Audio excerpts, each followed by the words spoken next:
Welcome again to the penultimate session and maybe my preferred session of the Macro Days, because it makes us think a little bit about what our research means or should mean for people who actually have to take the decisions that we always talk about, like monetary policy decisions. And I point at Agnès when I say that. So we're going to ask ourselves a little bit what are the implications of these of this structural change for policy, in particular for monetary policy. And we have seen several examples where that could potentially matter. Ricardo has just talked to us about the implications of labor market changes for the Phillips curve in a vein not dissimilar to what Omar this morning has talked to us about. And we've seen Paolo talking to us about not the flattening of the Phillips curve, but maybe the flattening of the IS curve, or even the flipping of the IS curve as economies age. And those are just the two kind of examples of the structural changes that we're going to be interested in this afternoon. Let me welcome for this, first of all, my ex-colleague, or still colleague, Agnès Bénassy, but currently on loan to the Banque de France as deputy governor. To her left we have, and in alphabetical order I should say, Chad Jones from Stanford University, who most of you have seen yesterday talking to us about artificial intelligence and things like that. And then to the left of the panel we have Xavier Ragot, professor at Sciences Po and director of the French Business Cycle Observatory. I liberally translate the OFCE's name. So thank you very much for being here with us this afternoon. As I mentioned this morning, we often think about monetary policy as kind of stabilizing demand around some path, potentially balanced, of growth. And so that gives an important role to what that growth should be, could be, and is potentially, and which is something that is not directly observed. And we often think about it as something that is kind of like slowly moving, and kind of long-run averages of growth rates have indeed been very constant over time in the US and other developed countries before the millennium at least. So when I always show my students at the beginning of the Macro 101 a graph that is kind of like a straight line, more or less, when you plot it in logs and then you take the difference, and it's like nicely flat at 2% with some wiggles around it that get smaller as you take longer run averages. But suddenly something happened around the millennium where this is no more true. So I thought we start by asking Chad about his view of this apparent decline in growth and perhaps productivity. And Chad conveniently has talked about this subject to the central bankers gathered at Jackson Hole this summer, where you talked about something that I interpreted when I read it as a bit of a gloomy outlook for growth. But please correct me if I'm wrong. Sure. No, thanks very much. So I thought I'd take maybe 5 minutes to summarize the discussion I gave at Jackson Hole about the future prospects for economic growth. And I agree there's some reason to be gloomy, and maybe, my benchmark estimate comes across as a little gloomy, but there are, some reasons for optimism as well. So let me do that by laying out three tailwinds, maybe I'll start with the headwinds. Three headwinds that might lead to slower growth over the next, say, couple of decades in countries, like France and the United States, and then three headwinds as well. So the first sort of reason for slowing, the first headwind I'll call our ideas getting harder to find. And I have a paper about this topic with Nick Bloom and John Van Reenen and Michael Webb. And the way that paper works is that in growth models, technological change, long-run economic growth is driven by the discovery of new ideas. And new ideas come from people, at least until the AI can help us out. That'll be one of my, tailwinds at the end. New ideas come from people. And, people give us ideas. If you take the growth rate version of that, it says the growth rate of ideas, the growth rate of productivity growth, the growth rate of the economy, in the long run is tied to the growth rate of people. And that's maybe a slightly surprising thing when you think about economic growth, but let me illustrate it with one of the examples we used in this paper that I really like a lot, which is Moore's Law, right? So Moore's law is the stylized fact, the empirical regularity, that the density of computer chips, the number of transistors you can fit on a computer chip, doubles every 2 years for the last half century, back to the 1970s. Okay, and obviously this stylized fact by itself underlies a lot of our economic growth over this period. Everything's been computerized, and this is just a crucial part of economic growth, a key part of Silicon Valley, where I come from. How did we achieve that 50-year doubling every 2 years of computer chip density? Well, we go out and we try to measure the R&D done by companies like Intel or Samsung, or historically IBM and AT&T, and then more recently Taiwan Semiconductor Manufacturing Corporation, or the equipment making companies ASML in the Netherlands. Measure all the R&D, use the patents to kind of figure out how much of their R&D was geared toward pushing Moore's law forward, and ask what does the R&D look like? And in particular, you want to deflate the R&D to convert it into researchers. Everything ultimately gets tied back to the number of people searching for ideas. And what we find, which when you ask people in the industry, they're not surprised at all, is that the amount of research effort has been growing like crazy, right? So it's 25 times higher in the last couple of years than it was in the 1970s. And if you think about what that means, it says that it requires 25 times more effort today to generate the doubling of chip density than it did in the 1970s. So the constant exponential growth of Moore's law is associated with ever-increasing amounts of researchers pushing Moore's law forward, okay? And in some sense, if the research effort were ever to slow, that would lead to a slowing of growth. And so ideas are getting harder to find in the sense that it takes ever more increasing numbers of people to generate this to continue the exponential growth. Okay, so what about some tailwinds and some headwinds? Well, the first tailwind's related, which is the fraction of our labor force devoted to R&D, or the fraction of GDP devoted to intellectual property products, which is kind of a general measure of investment in ideas. That was, say, 1% in the 1930s and 6% today. Educational attainment has risen enormously over the 20th century. Obviously, these investment rates that are trending upward, they can't trend upward forever, and so they have to level off. We're already seeing that in educational attainment, and someday we'll see it in R&D. And when those investment rates level off, it again suggests a slowing of growth. Our investment in ideas has been growing faster than it can in the long run, and so once it levels off. And then finally, and this is related to something I'm sure we'll talk about, people are the key input into the production of ideas. So the growth rate of people is part of giving us the growth rate of resources that we can use to keep Moore's law or other aspects of economic growth going. Population growth rates all around the world are slowing. Moreover, something that is just quite striking when you think about it at first, but it's totally in the data, population growth rates are turning negative. Fertility rates are below replacement all throughout the advanced countries of the world, even in India very recently, in China for a while. So maybe the future is one not of continued exponential growth in population, but of declining population. And if sort of people are a key input into growth, declining levels of population can lead to the stagnation of economic growth. So really quickly, let me just give some tailwinds to help think about how could this not be as bad as I'm laying it out to be. I think you could think about what are our sources of people.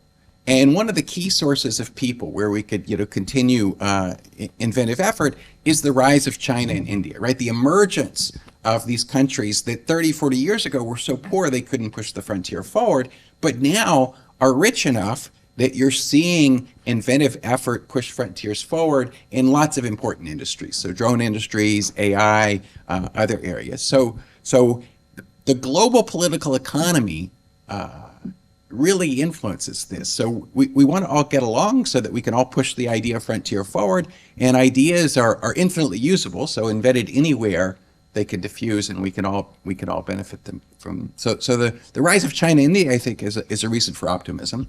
Another related thing I think of as the declining misallocation of talent, right? So another stylized fact I like a lot is you could say, what fraction of patents are produced by women?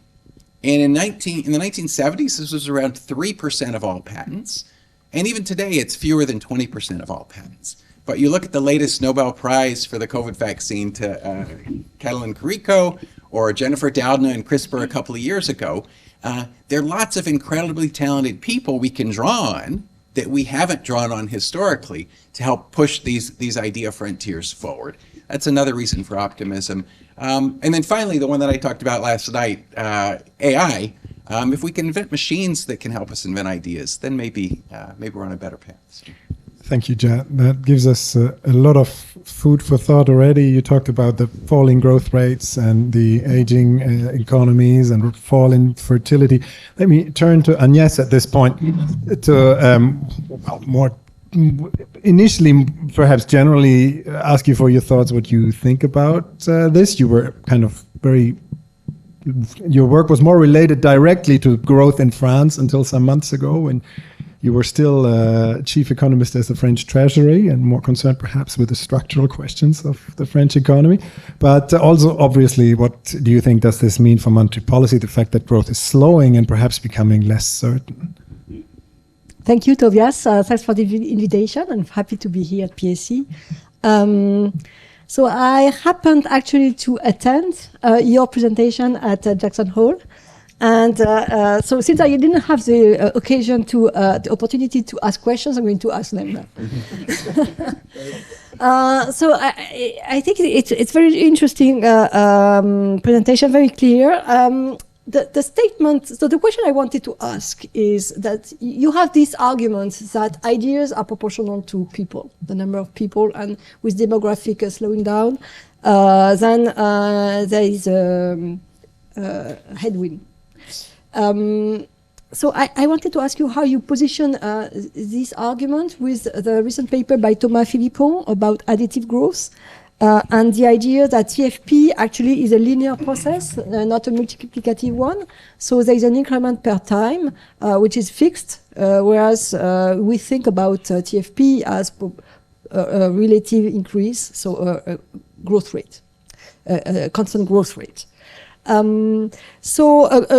I know you are working on productivity per capita, not TFP. So if you combine TFP with some view of capital deepening or human capital accumulation, then you can end up at the same point.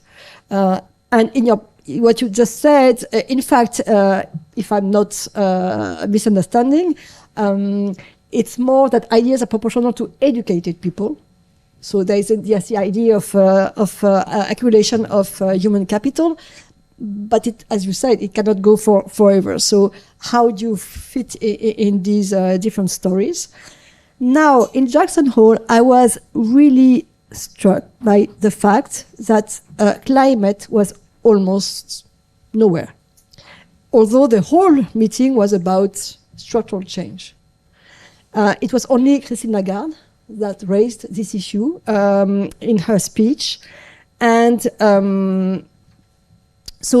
in my view, this is they said the green elephant in the room. If the transition fails, it's absolutely a major catastrophe for the global economy. The NGFS network of central banks and supervisors for the greening of the financial sector estimates that it would be at least minus 18% by the end of the century, but it could be much bigger, in fact, unthinkable. In that case, the 2% would just be gone for everybody forever. Now, if we think of transition itself, there are different views, and Xavier has some views on this. It's absolutely crucial. So I agree that it's absolutely crucial for monetary policy because potential GDP determines the output gap, and the output gap determines the pressure on prices. So it's, of course, within the realm of central banks. But there are different views, and this is extremely important. It depends on how the transition is carried out. So you could have, to simplify, you could have a transition with more investment with given savings, or more investment and more savings, or more savings and or less investments because of a depressed economy. And actually, the World Economic Outlook of October 22 describes such a scenario with, in fact, less aggregate investment, more green investment, of course, but less aggregate investment. So far in Europe, we have seen more savings and more investments, in the sense that the investment rate, the corporate investment rate, has surprised in the upside since the COVID, at least COVID. And so, what do you think about the capital ratio? Is it something that is stable in the long term, or can it change with the climate transition? So these are absolutely crucial topics for all policymakers, including central banks. Let me just jump in there, because there was a lot in what you said, Agnès. I would like to give Chad the opportunity to react briefly to the additive growth question, perhaps, and then move on to Xavier, who was also mentioned in what you said, Agnès, to talk a little bit more about the implications for stabilization policies, and then the green transition, which we should definitely also talk about. Sure. So Thomas Philippon wrote this wonderful paper about additive growth that you referenced. And just to summarize what that paper is, it says, if you plot total factor productivity for the United States, which is a key observation, but also true for other countries like France as well, it actually looks like a straight line, not on a log scale, but on a regular scale. And this goes back to, say, 1930 in the United States, and certainly 1950. TFP looks like a straight line. And so he says, this is very much consistent with additive growth rather than exponential growth. The one thing I'll say about that, I think that the fact is striking. Notice that I would say that's a strong version of the ideas getting harder to find thesis, because even with exponential growth, you saw a little bit of the gloom and the worry about the future of growth, in my view. If all of these sort of rising resources devoted to R&D have only given us linear growth instead of exponential growth, that says the future of growth is much worse than I'm portraying. And so I think his view of the world only reinforces the concerns that I have about slowing growth. I think that's kind of the main point I would take away from that. Thank you, Chad. We had planned an event with Thomas about exactly this at a similar event here. It hasn't happened yet, but watch this space for the future on that topic also. Xavier, two questions to you.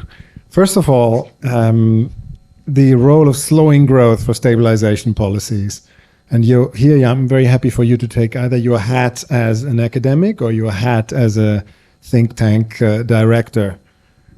What do you think? Yes, thanks a lot. Yes, I will speak about that from first some words on dynamics of growth and then implication for policy advice, I would say, as a think tank. First, what is striking, I think, in that indeed we speak about growth, but what actually policy makers focus on is something which is close to welfare for us, or I don't know, a policy outcome of some bargaining power in society. And then there's, I think, an institutional design to help directed technical change in Europe to solve policy issues, I think. And it's part of the kind of the slowing of growth, but which is part of a social objective, a social welfare function, we say, which is a kind of specific. What I mean by that is that lots of technical change has been complement to leisure, and actually to increase the happiness of people not working. That's Netflix and the previous internet revolution was actually trying to create market for leisure. That's Rachel Cranton paper, and I think that's very convincing that directed technical change was complement to leisure in the previous internet revolution, and that could explain what is apparently a slow growth. There's aging as well. I think a big part of technical change will be aimed at helping old people, and this will appear maybe as a slowdown of growth, but will part of welfare, and there's climate change issue that Agnès spoke about, and we'll speak about that later. I think that's definitely a huge thing. So I think that policymakers have a view on growth which is very instrumental, even in the long run. And then when I think about the short run, that was part of our question, things are very complicated. And let me start from the big puzzle today is the slowdown of productivity after the COVID period. So, and for policymakers, it's good news because unemployment rate is decreasing. For economists, it's bad news in the long run because actually it will decrease potential growth. But for economists as well, that's a bigger puzzle. I think it's very hard to understand the slowdown of productivity after the COVID crisis. And there are various explanation and possible outcome which are actually affecting a lot policy making. Either it's a level effect, and actually it's very hard to understand this level effect. And I think that there's disagreement among the economists about unemployment in the coming years, because it's hard to, and the disagreement on unemployment in Europe, at least, is the fall in productivity per capita for a given capital stock. Will it be a level effect or growth rate effect, or the gap will close at what horizon? And this is driving everything about public debt, about public deficit, about many things, pension system in the medium run. So that's the kind of the key issue in the medium. And we have, as economists, I do not see a clear explanation about that, and that's very puzzling for me. There are explanations about misallocation, about intensity of job of workers not working as much. So it's a change in the labor supply which is affecting the intensity of job on the workplace that is not observed in hours worked. So all of that is on the table, but as far as I understand, I do not see clear evidence. And it means that actually for policy making, there are a lot of uncertainty which are affecting in the short run lots of policy advice. Should we, increase taxes a lot to stabilize public debt in the short run? Depends on your view of productivity in the 5 years, or even the 10 years. And it seems to me that the cycle can be the trend because of hysteresis, because of scaring effect of recession, whatever you mean. It's there in the head of policymakers, but it's very hard to give policy advice in front of that, because from academia, we do not have a clear view on that. So even basic issue about public debt target in 5 years is open to lots of disagreement among economists. And I think in this field, there are lots of work to be done to understand what's going on about remote work, things like that. But there are fantastic papers out, but the global picture is not settled down yet. We do not really understand what's going on. If you were to give our graduate students in the room some ideas on what to do research about, would you say it's important to understand the changing labor supply and labor demand patterns following COVID? Or yes, I would work first on heterogeneous agents and optimal policy, for sure. But second, otherwise, on labor market with match employer-employee data set in the very long run to understand the long-run path of productivity of people across firm and within firm, to understand really at the micro level what's going on with productivity of workers, with worker-specific effect and firm-specific effect, to understand what's come from misallocation, from learning, things like that. There are some improvement in this field. Jean-Marc Robin worked a lot on that. There are a couple of people, I assure, in the room working on this structural model to identify what come from productivity because of the worker-firm matching. And I think it's a very promising thing to understand what's going on during crisis. Thank you. So I take that as food for thought for us economists together. And I also appreciate your comment on the fact that we shouldn't just look at growth in terms of GDP, but also in terms of welfare and take into account leisure and things like that when we talk about technical change. One thing that Agnès mentioned before was the importance of the green transition and how it's kind of like being an elephant in the room in Jackson Hole, and how one might be how we should perhaps talk about it a little bit more upfront.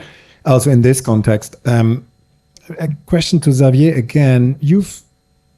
So let me take back my view of the green transition is a little bit, we need substantial change that involves, on the one hand, a substantial increase in investment, and we talked about that. Maybe it comes with an increase in total investment. That seems to be the case for now. Maybe it will eventually lead to lower overall investment, just a change in the mix of investment. But that is one structural change that the green transition implies. But another one would be a change in relative prices, which, because we need to give the private sector incentives to change investment overall, perhaps, but also to direct investment to different sectors, that these incentives, they come as changes in relative prices. So eventually I would like to hear Agnès' view, but you've written a report about the financing of the green transition, Xavier, and that speaks to both issues, both the investment and the change in relative prices. So I wonder if there are any lessons that, just in case, in the unlikely case that Agnès hasn't read your report, are there any lessons that you could convey? Indeed, at OFCE we wrote a couple of pieces, but I would like to speak about a more general report, which is a Bénassy-Quéré Mahfouz, and to explain to Chad, it was a French event, and it's an interesting event. It's a report asked by the Prime Minister to assess the total investment necessary for climate change. For, let's say, that's a French word for planification of investment across time horizon to see, what we should forecast.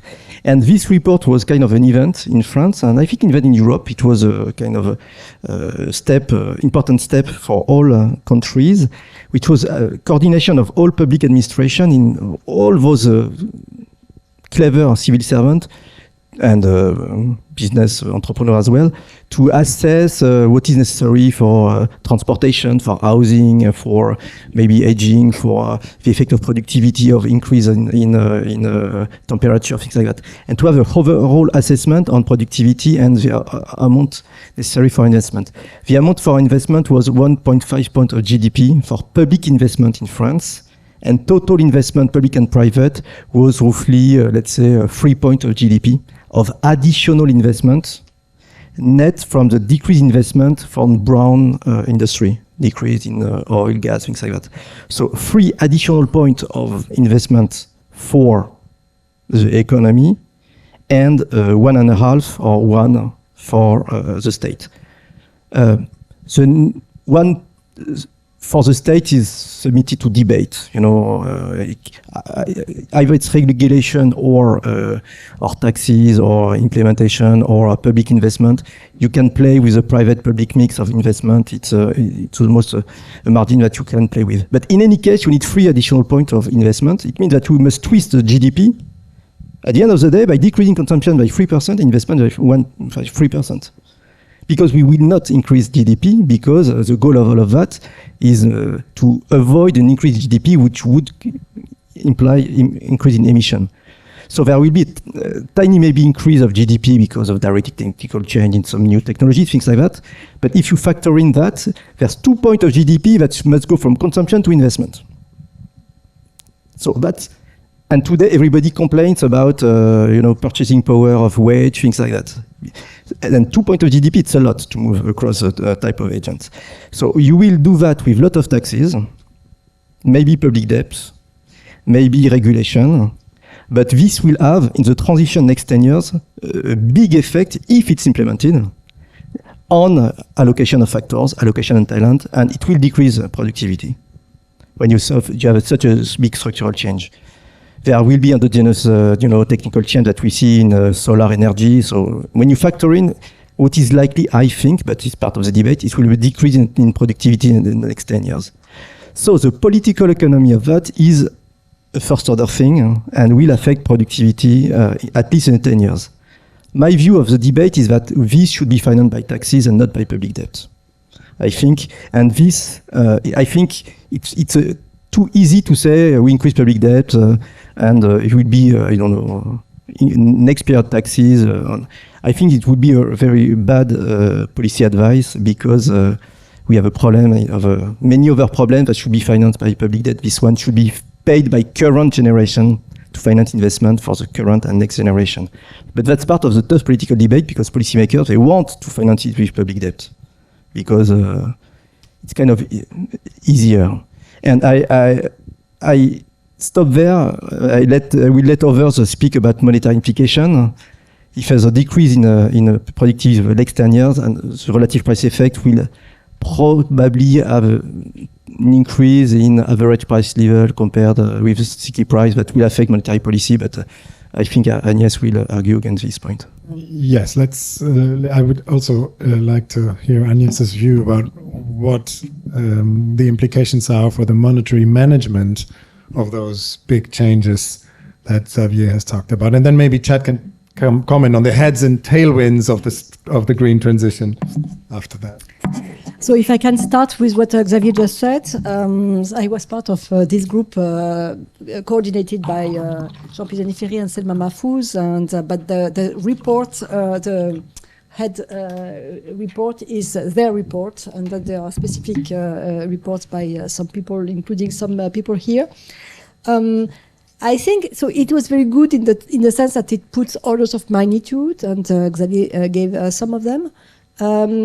In terms of public-private divide, they just said, well, over the past it's 50-50, so it's going to be 50-50. And it's not much more than that. Whereas some studies tend to show that depending on how you make it, if you have a policy that is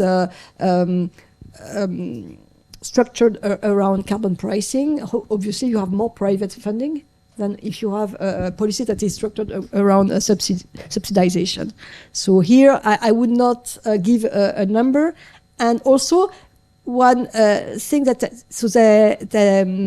dissipated a misunderstanding that many people think that the transition is going to be great for the economy because more spending. And like Xavier, it depends. It all depends on the public deficit. So if you constrain the deficit not to increase, then you don't get a great impact on GDP, and it's as simple as it is, as simple as that. In the report also, they say that sobriety needs to be secondary, but still very significant part of the mix, and sobriety is weaker aggregate demand. So, although I don't understand what is sobriety. Well, I know that you can have a less carbon intensity of the same consumption, switch from the different ways to consume, but at the end you are much likely to have a less aggregate demand, at least less consumption. So, which also weigh on the economy. And in terms of productivity, I think there is this guess of about 0.3 percentage points per year of TFP growth. So, yeah. So you asked about monetary policy here. Yeah? Yes. Right? Yes. So, as you know, central banks are very much engaged into the greening of their policies, the greening of their portfolios. They're thinking about how to green the collateral policy, how to also green, and so this is much more advanced, how to green financial stability, so macroprudential and especially microprudential policy. And there is going to be much change already in 24 with non-financial reporting, which is going to be compulsory. So there is a lot of action going on in this area. Now, you suggested that the transition may increase prices, so increase inflation for a while. What does it mean for monetary policy? Is this your question? Yeah. Yes. Let me ask it. Let me rephrase my question. So, and I'm going to be a bit unfair, and you cannot answer it if you want. Isn't there? My view is, since government budgets will be under strain, and there will be change in relative prices with nominal downward rigidity mean pushing upwards inflation. Isn't there room for like a grand bargain where central banks in Western economies accept a little bit higher inflation for the next 10, 20 years, and at the same time, fiscal authorities, they commit to kind of doing this thing a little bit more sustainably? Mm-hmm.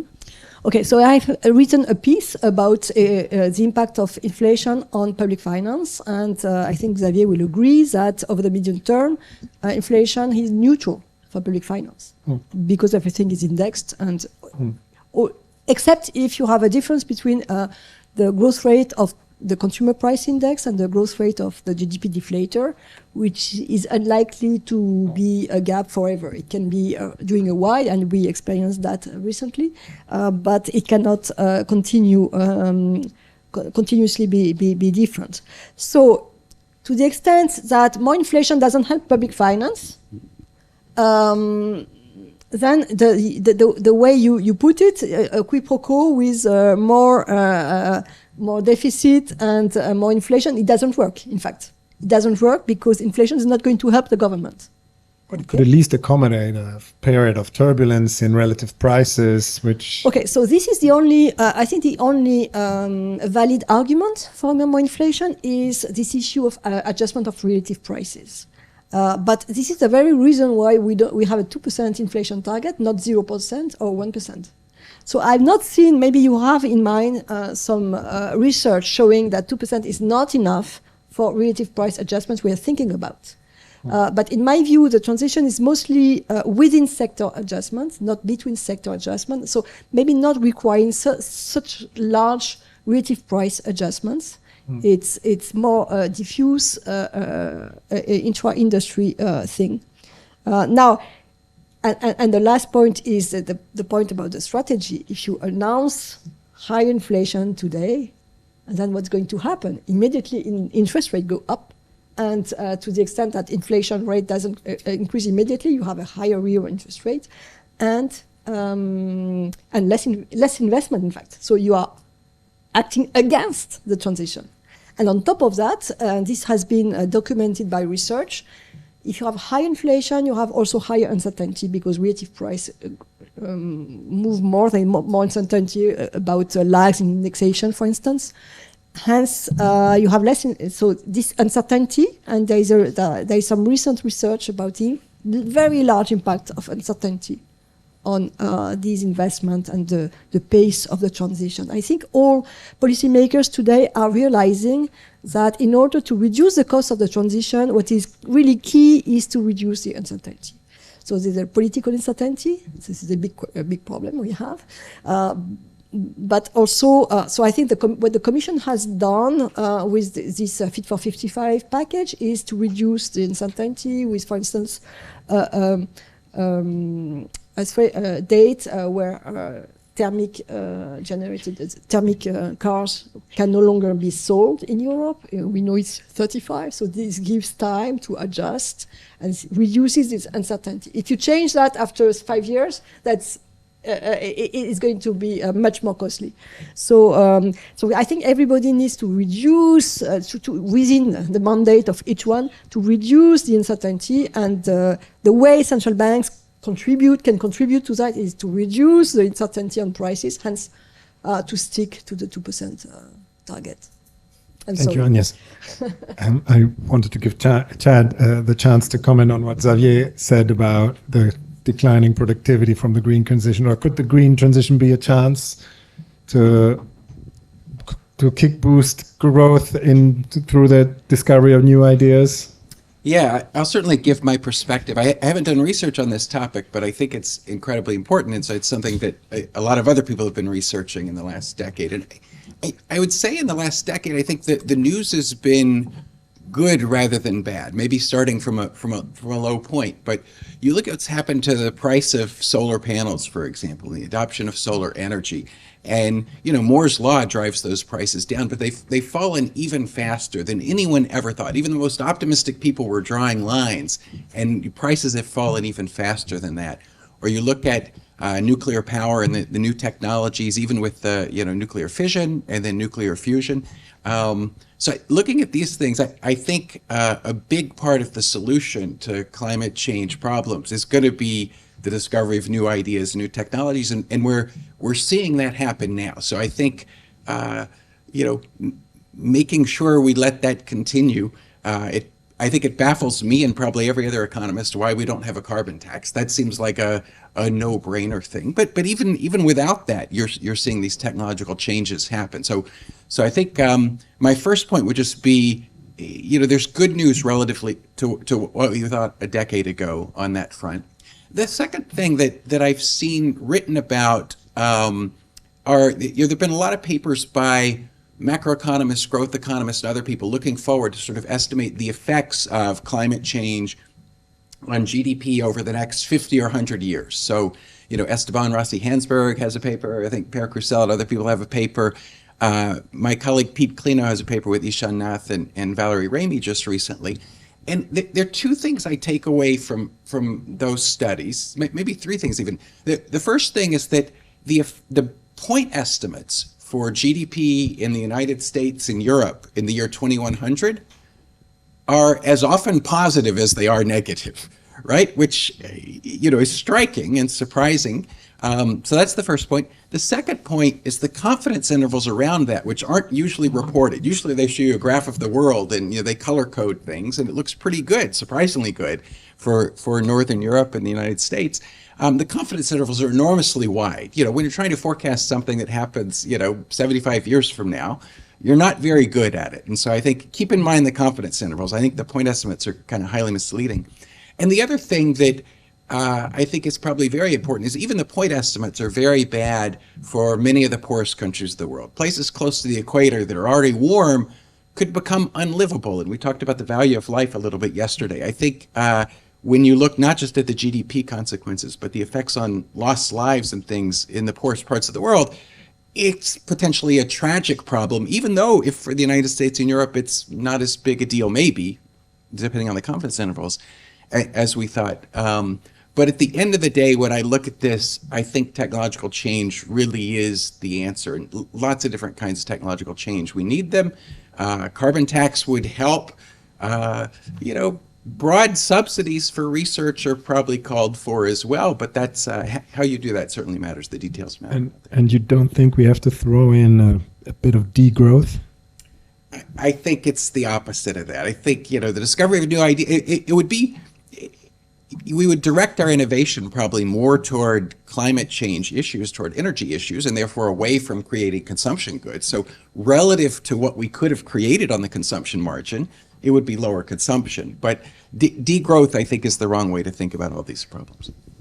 So if I may, on degrowth, I think degrowth could be a side effect of some strategy. It's not the starting point. It cannot be the starting point. We've seen during COVID a drop in GDP with limited drop in carbon emissions. We need to do much more in carbon emissions, and we cannot bear this drop, the corresponding drop of GDP. So it's a full stop. On climate change, I wish I were as optimistic as you are. Or perhaps you are talking about the transition itself, because it's true that there is some big uncertainty about the positive, negative impact of the transition. But as far as climate change is concerned, I think we need to be very careful about econometric work that has been carried out based on the past evolutions. Because of the non-linearities, and some papers show that it can be really a collapse of GDP in some countries. So we should not just say, a technical change which will fix this. And I think it needs to be monitored very carefully. Can I jump in there? So it's often argued that actually what we can do is very limited. My economist friends, when I tell them that I took a train ride of 7 hours or something, they say, why do you do that? In Europe, there is a carbon budget. You shouldn't worry about this. What you don't emit, somebody else will. However, what you should do is you should, convince the Chinese to buy one less coal power plant. Is that where we should direct our energies as researchers and policymakers to convince other countries, non-European, non-American countries, to reduce their emission? Or well, it's not a question of convincing. It's rational if the abatement costs are lower in developing countries to start with these developing countries, but you need tools to do that. So we are starting from a point with carbon subsidies in these countries. You need first to cut these carbon subsidies, and you will find governments that just oppose this. So what can we do? No, I think they're always on this issue, a kind of US and European view, and I think technology will be necessary in all dimensions for sure. The question is, it will be enough or not? And when there's this paper, indeed pair, and so on, the paper on heterogeneity on the climate effect on Earth, and indeed there's some country will gain. In France, we are close to gaining a little bit. It depends. And if you are close to Paris, you will gain. Close to Marseille, you will lose. So it's in between. Siberia would gain a lot.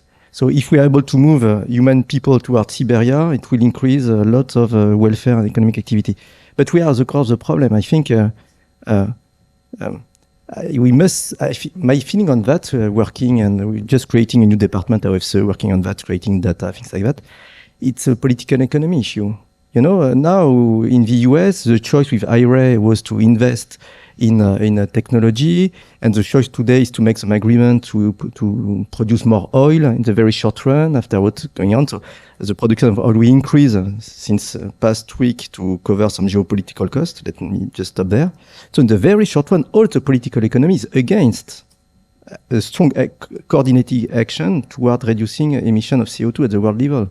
In front of that, our assessment of implementing either a world CO2 tax like Jean Tirole, or a carbon club like Nordhaus, or some transfer to the south to finance the cut of it's out of the political space in the debate. So on this issue, what is very depressing is that economists, we have fantastic ideas which are simply impossible to implement. So what should we do in this thing? Should we factor in the political economy issue? Or should we still say what we think as economists and at the cost of be out of the political debate? So that, I think that's a big, for people working on climate change, that either you start to think at the geopolitical economy, and I don't want to enter into details today about that, or we still advocate, international carbon tax, transfer to the south, and things which are, the probability of which is so little. So that's the big trade-off that as a climate economist, I think many of us are facing. I'm not a climate economist, but I'm part of a team working on that. Thank you. I'm watching the clock because I would also like to give the audience the opportunity to ask our panelists some questions. So I myself have prepared some more, but why don't we just take a first round of questions on the issues that we've talked about, growth, related to also phenomena such as perhaps aging and things like this, or the green transition, but also on other subjects that we have had a look at in this conference, such as the change in the structural relationships that we use in our models, EIS or the Phillips curve, etc.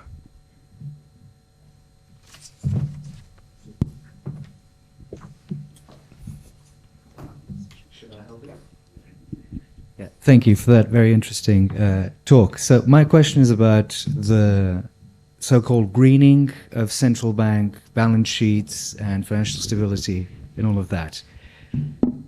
I mean, my experience is that at least the central banks that I've seen are very bad at collecting even banking data. So how are central banks going to go into an area in which they are not experts, collect data on that area, which is essentially, what company A, B, C, and D do, and how green is that compared to company E, F, and G? So how are we going to overcome that technical challenge, which we are not even good at in the tasks that we are tasked with at the moment? At least some central banks. I'm not claiming Banque de France is bad. I'm saying that there are others out there. Plus, this is very detailed regulation that we're talking about. So, for example, in my hotel room today, I'm in a handicap hotel room, and I'm sure that France has a lot of regulations on that. But if you take a wheelchair inside there, you can't move around. So there are regulations on the size of the bathroom, etc. But if you take a wheelchair in there, you can't move around. So that's really micro-regulation that we are dealing with. So that just seems to be very dangerous to me for central banks to go in there and do things there. So my two questions. Thanks. Thank you. Perhaps Agnès can... Okay, so we are definitely not going to regulate the heating in hotels in Paris. That's reassuring. So you seem to have a very negative view on how central banks collect bank data. Well, actually, the macroprudential authority gets a lot of data, and it's mandatory for banks to release this data. So if they don't do that, then just come into the bank and get the data. So it's in Europe, macroprudential policy is very intrusive, and we've seen in March that it was quite successful to have this approach. So I think we will continue like that. Now, in terms of non-financial disclosure, it's going to be compulsory at the level of the firms. So there's a directive, European directive, that will make it compulsory at the level of the firm beyond a certain size, which is not very high. And so then banks who have lent to these firms will report the green footprint of this, and then the central bank will know which through the refinancing of the banks, ultimately, who is what is the footprint. This has already started. The ECB has published a green stress test last year, and there's going to be this year on insurance, and then again on banks. And so far it was just an exercise, but then it's going to be binding for the regulation. On top of all this, so central banks have their portfolio also, which is also screened in terms of the footprint. And this is very serious. It's all the Eurosystem central banks that are doing that, and there are different criteria, the carbon footprint, the total emissions, and so on and so forth. So there are methodologies, there are rating agencies that are helping. They have been selected by the Eurosystem, and so they are using several of them. And on top of all this, I think the Banque de France is the only one to. There is already a system of rating smaller firms, SMEs, which has been very useful during COVID to extend state-guaranteed loans very quickly based on the rating. And there's going to be a green rating of SMEs. And this is very challenging. We are now in the pilot phase, trying to refine the methodology for a small number of firms in different sectors to see how it works. And the objective is to coordinate the banking sector as at large. So they are working with the banking sector to have similar criteria in order for firms not to be overburdened by the reporting requirements. So there's a lot going on in this area. I would have thought that you would be skeptical on the final impact on the greening of the economy, because here I would tend to share your view that it's not the financial sector cannot implement the green transition by itself. It can accompany some price signals, some subsidies, some regulations, whatever, but it cannot just do it by itself. So there needs to be some political willingness. You cannot just give the keys to central banks, which are not elected bodies. Thank you, Agnès. Further questions? Thank you. So I study political economy, so I greatly appreciate the recognition of the importance of political economy conservations. And I like to kind of maybe follow up on the on the kind of importance of the role of geoeconomics, which is another white elephant in the room.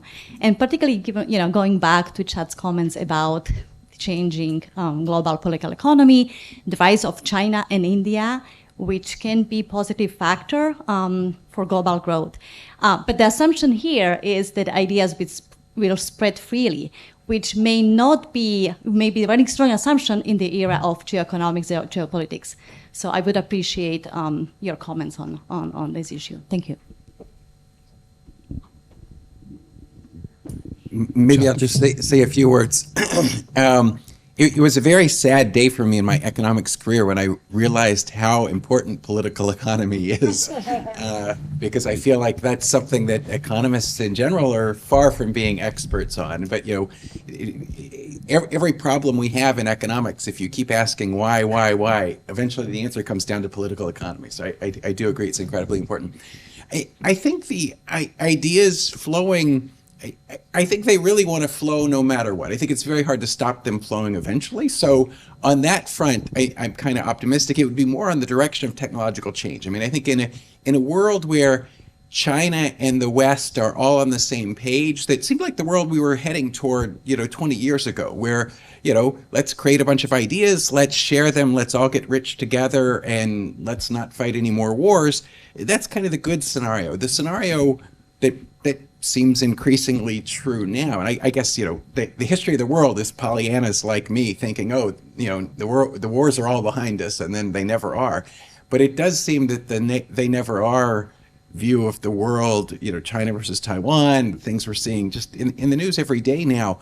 I worry that we'll be busy, fighting wars and pushing technologies in military directions where it's just none of that is good for economic growth. So finding ways to get back to that world where we're all pulling, just let's all get rich together. That seems like just a much better world. But if I may add some point, because I think you're really right. I have in mind a paper, I don't remember the authors of the paper, about technological diffusion across countries. And the half-life of technological diffusion is about 9 years, which is very long. And we need to shorten this half-life. And to do that, we need more trade, more foreign direct investment, and we are doing exactly the opposite. So this is really worrying. Just a point on that. We are part of the political economy as scholars, and I think it's very important to create networks of scholars participating in diffusion of ideas, because it's our role to produce and as well to disseminate ideas. So I think that on that, in any case, in any state of the world, this idea that ideas should flow should be kind of starting point of our ethics as scholars, and contribute to invite many scholars to contribute to the diffusion of ideas. So even I share the pessimistic view. In any state of the world, we should stick to the ethics of science, which is let free ideas flow and let ideas compete in the arena of intellectual challenge. Thank you very much. I will like to use this as a nice closing word of this panel today. Let me thank our panelists, Chad, Agnès, and Xavier. Let's give them a round of applause.